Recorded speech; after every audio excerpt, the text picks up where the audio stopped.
പ്രിയമുള്ളവരെ, ദേവാലയം കുടിലായതുകൊണ്ട് അത് ഇന്ന് കോൺക്രീറ്റ് കെട്ടിടമായതുകൊണ്ടാണോ, അതോ എൻ്റെ കുടിലുകൾ കോൺക്രീറ്റ് കെട്ടിടമായതുകൊണ്ടാണോ എൻ്റെ ദേവാലയത്തോട് ഞാൻ അകന്നു പോയത്? എൻ്റെ ആധ്യാത്മിക അനുഭവങ്ങളോട് ഞാൻ അല്പം അകലം പാലിക്കുന്നത് ദേവാലയത്തിൻ്റെ സൗകര്യം കൂടിയതുകൊണ്ടാണോ, അതോ എൻ്റെ സൗകര്യം കൂടിയതുകൊണ്ടാണോ? ശാന്തമായി ധ്യാനിക്കണം പ്രിയമുള്ളവരെ. ഈ താലന്ത് ലഭിച്ച ദാസനും അതുതന്നെയാണ് പറഞ്ഞത്.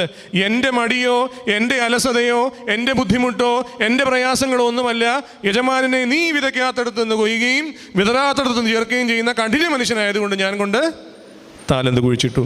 അവിടെ യജമാനൻ ചോദിക്കുന്നൊരു ചോദ്യമുണ്ട്.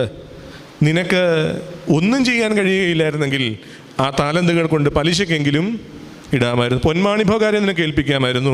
അവർ അത് പലിശക്കിട്ട് എന്തെങ്കിലുമൊക്കെ നേട്ടം കണ്ടെത്തിയേനേമായിരുന്നു. പ്രിയമുള്ളവരെ, ഈ നോമ്പിൻ്റെ കാലഘട്ടങ്ങളിൽ നമ്മോടും പറയുന്നത് ഇങ്ങനെ നൽകപ്പെട്ട ആ അവസരത്തെ കൃത്യമായി വിനിയോഗിക്കുവാൻ കഴിയും.